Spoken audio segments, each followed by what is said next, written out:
Hello पिलामाने जय जगन्नाथ। आज आम अष्टम श्रेणी घातर खेल पढ़ा पिलामाने।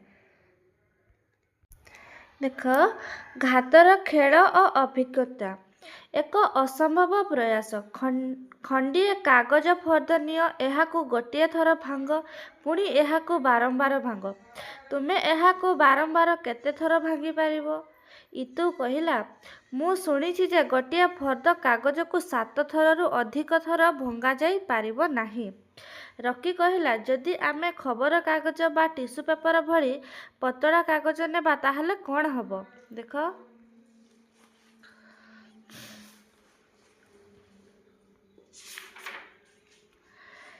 एही प्रक्रिया को विभिन्न प्रकार कागज ने चेष्टा कर और कौन होची देख। एहा को 46 थर भांगी पारिले एहा एते मोटा हेबो जे एहा चंद्र पृष्ठ रे पहुंची पारिबो। आश्चर्य कथा मात्र 46 थर, ताहले तुमे 46 थर परे अनेक शून्य को बाद दे देबो।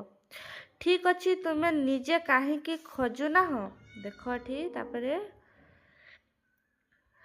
गोटिया फर्द कागज को तुम इच्छा अनुसार जेते थर चाहुच सेते थर भांगी पारिबो। 30 भांग करिबा परे एहार मोटेई केते हेबो अनुमान कर। आस आमे देखिबा गोटिया फर्द कागज को 46 भांग करिबा परे एहा केते मोटा हेबो। धरिनियो एही कागज फर्दर मोटेई 0.01 सेंटीमीटर अटे। देख निम्न सारणी रे प्रत्येक भांग परे कागज मोटेईर तालिका दिया जाइछि। लक्ष्य कर जे प्रत्येक भांग परे एहा मोटेईर 2 गुण होउछि। देख भांग जेते बेलको थरे होउछि सेते बेलको मोटेई केते होउछि ना 0.002 सेंटीमीटर। जेते बेलको भांग 2 होउछि जेते बेलको 2 सेंटीमीटर 2 भांग होउछि सेते बेलको मोटेई केते होउछि ना 0.004। तो सेमती 17 जेते बेलको 17 थर भांग होउछि सेते बेलको केते होउछि ना अप्रोक्सीमेटली केते होउछि 131 सेंटीमीटर होउछि। बुझिहेला? एई चिन्हटीर माने कोन प्रायतः समान बोली व्यवहार करा जाय। तापरे पिला माने एगुडा को कोन हबो ना 10 भांग परे मोटेई प्रायतः 1 सेंटीमीटर बा 1.024 सेंटीमीटर होइथाय। जेतेबेलको 17 भांग परे मोटेई प्राय केते 131 सेंटीमीटर बा 4 फुट रु अल्प अधिक होइथाय। बुझिहेला? तापरे देखो आमे पढ़िबा कोन ना घातकीय संकेत और प्रक्रिया पढ़िबा। देखो कागजर प्रारंभिक मोटेई 0.001 सेंटीमीटर थिले थरे भांगिबा परे एहार मोटेई 0.001 गुणन 2 समान केते 0.002 सेंटीमीटर हैला। एहा को 2 थरे भांगिले कोन हबो 2 रो घात 2 हबो कि नै सेतिके गुणन हबो हेले केते हबो 0.004 सेंटीमीटर हबो। बुझिहेला? देखो आमे जानिछु जे वर्ग संख्या को n रो स्क्वायर रूपरे एवं घन संख्या को n रो क्यू रूपरे प्रकाश करा जाय पारिबो। n * n समान केते n रो स्क्वायर n रो वर्ग बा n रो द्वितीय घात हुआ जाय। नेक्स्ट देखो n रो घात क्यू केमती हुए n को 3 थर गुणिले n रो घात 3 हुए। n रो घन बा ताको कोन कहते n रो तृतीय घात कुहा जाय बा ताको बढ़ा जाय। जेतेबेल को n रो घात 4 हेबो सेतेबेल को n रो घात कोन को पढ़ा जाय ना चतुर्थ घात पढ़ा जाय। n को सेमती 7 थर गुणिले कोन हेबो ना n रो घात 7 बोली पढ़ा जाय। बुझिहेला? साधारणतः n को a थर गुणन करबा को n a भाबे आमे लेखु हो कि नै। n को आमे कोन करबो ना a थर जदि आमे गुणन कले तो कोन हबो n रो घात केते हबो a। बुझिहेला? तापरे देखो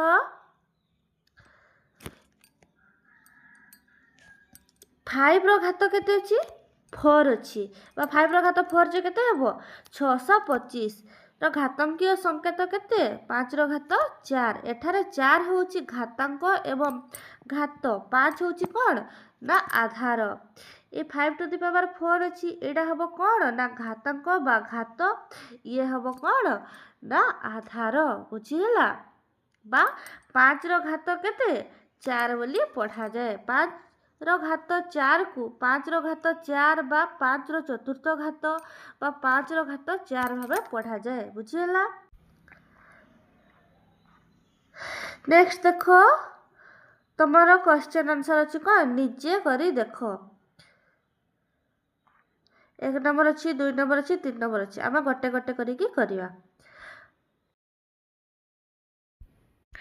देखो पिला माने निजे करी देख निम्न रे दिया जाइथिबा परिप्रकाश को घातांकीय रूप रे लेख एडी 6 केते थर गुणन हेची ना 4 थर तो 6 रो घात केते हेबो 4 सेमते y केते थर हेची 2 थर तो y रो घात 2 b केते थर हेची 4 थर b रो घात 4 5 केते थर हेची 2 थर 7 केते थर हेची 3 थर तो 5 रो घात केते हेबो 2 7 रो घात केते हेबो 3 2 केते थर गुणन हेची 2 थर ए केते थर गुणन हेची 2 थर तो 2 रो घात 2 ए रो घात 2 बुझिला। तापर देखो vi रे कोन हला ए 3 थर गुणन हेची c 4 थर d थरे तो ए रो घात केते हेबो 3 c रो घात 4 आउ d रो घात केते 1 देखो निम्नलिखित प्रत्येक संख्या को सेमानंकर मौलिक गुणनीयक गुड़िक घातर गुणफल रूपे प्रकाश कर। देखो एति केते अछि 648 अछि तो तार आग कोन करबो तुमे ना लसा को बाहर करबो लसा को बाहर साला परे 2 केते थर गुणन हिची 3 थर 3 केते थर 4 थर बुझियला ता मौलिक गुणनीयक गुड़िक पाइला।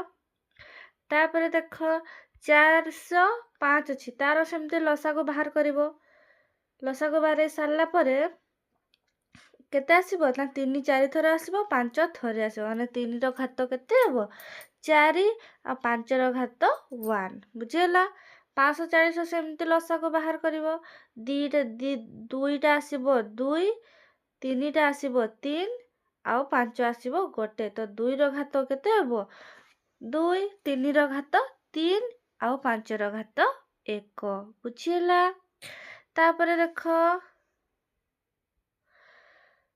3600 को लसा को बाहर करले कोन हबो 2 आसीबो 4 टा 3 आसीबो 2 टा 5 आसीबो 2 टा तो 2 रो घात केते हेबो 4 3 रो घात 2 5 रो घात 2 बुझियला। तापर देखो 3 नंबर निम्नलिखित प्रत्येकर सांख्यिक मान लेख देइछि केते 2 गुणन 10 रो घात 3 तो केते हेबो 2 गुणन 10 3 थर गुणन हेछि तो केते हेबो 1000 1000 गुणन 2 जे केते 2000 बुझियला। तापर देखो 7 रो घात केते अछि 2 माने 7 को 2 थर गुणिबा 2 रो घात केते अछि 3 माने 2 को 3 थर गुणिबा केते हला ये हला 49 ये हला 8 गुणी की केते हला 392 बुझियला। सेमते 3 थरे अछि 4 4 थर अछि तो 3 थरे रहिला 4 को 4 थर गुणन करले केते हेबो ना 256 टोटल गुणन हले केते हला 768 बुझियला। आई भी देखो -3 रो स्क्वायर -5 रो स्क्वायर जेते बेडको तुमे माइनस संख्या रो स्क्वायर बाहर करिवो सेते बेडे कोन हे जिवो तार 3 थर जेते बेडको गुणिबो से कोन हेबो -3 गुणन केते हेबो -3 जे केते जो माइनस माइनस गुणन थिले कोन हुए प्लस 3 3 केते 9 बुझियला तो सेटा कोन जो प्लस हे जिवो जेते बेडको अजुग्म थिबो बा घन क्यू थिबो सेते बेडको कोन हबो ना माइनस हबो क्यू थिले सेपटा -5 जति एठी अछि देखो केते अछि एठी एग्जांपल गोटे देखो -5 रो घात केते अछि 5 अछि एटा कोन हबो एटार भी आंसर कोन आसीबो ना माइनस रे आसीबो बुझिला। अजुग्म संख्या रे सब बेडे घातर गुणनीयक केते କ'ଣ ଆସିବ ନା ମାଇନସ୍ରେ ଆସିବ। ଆଉ ସବୁ ଯୁଗ୍ମ ସଂଖ୍ୟାର ପ୍ଲସ୍ରେ ଆସିବ, ମନେ ରଖିବ। ତାପରେ ଦେଖ ଭିଟା କ'ଣ ଅଛି, 3କୁ 2 ଥର ଗୁଣିଲେ କେତେ ହେବ 9, 10କୁ 4 ଥର ଗୁଣିଲେ କେତେ ହେବ 10,000। ଏକରି କେତେ ହେଲା ଏଠି କୁହ କେତେ ହେଲା ରେ ନା 90,000। 9 ଗୁଣନ କଲେ କେତେ ହେବ 90,000। ତାପରେ ଦେଖ -2ର ଏଇଟା ଦେଖ ଏଇଠି ଅଛି, ସେମିତି ଗୋଟେ ଆସିଲା ଦେଖ ଏଠି -2ର ଘାତ କେତେ ଅଛି 5, -10ର ଘାତ କେତେ ଅଛି 6, ତ ଏ -5 ଅଛି, ତ ତେଣୁ କରି ୟାର ଉତ୍ତର କ'ଣ ଆସିବ ମାଇନସ୍। ମାଇନସ୍ ମାଇନସ୍ ଦେଖ ଏଠି ପ୍ଲସ୍ ହେବ, ତାପରେ ପ୍ଲସ୍ ମାଇନସ୍ ମାଇନସ୍ ହେବ, ମାଇନସ୍ ପ୍ଲସ୍ ମାଇନସ୍, ତାପରେ କ'ଣ ନାଇଁ ଏଠି ମାଇନସ୍ ମାଇନସ୍ କ'ଣ ହେଇଗଲା ପ୍ଲସ୍ ହେଇଗଲା, ପ୍ଲସ୍ ମାଇନସ୍ ମାଇନସ୍ ହେଇଗଲା, ମାଇନସ୍ ମାଇନସ୍ ପ୍ଲସ୍ ହେଇଯିବ, ତାପରେ ପ୍ଲସ୍ ମାଇନସ୍ କ'ଣ ହେଇଯିବ ମାଇନସ୍ ହେଇଯିବ, ବୁଝିହେଲା। ତ ଏଠି କ'ଣ ହେଲା ନା -32, ଆଉ ଏଟାକୁ ଗୁଣନ କଲେ କେତେ ହେଲା 1,10,000 ହଜାର ଏଇଟା ଲକ୍ଷ, କ'ଣ ହେଲା 1 ଲକ୍ଷ ହେଲା। ତ ଏଇଟା ଦେଖ ତାପରେ ୟାକୁ ଗୁଣନ କରିଦେଲେ କେତେ ହେଇଯିବ -32 ଲକ୍ଷ, ବୁଝିହେଲା। ପିଲାମାନେ ଭିଡ଼ିଓଟି ଭଲ ଲାଗିଲେ ଲାଇକ୍, କମେଣ୍ଟ, ସେୟାର, ସବସ୍କ୍ରାଇବ୍ କରିଦେବ। ରହୁଛି, ଜୟ ଜଗନ୍ନାଥ।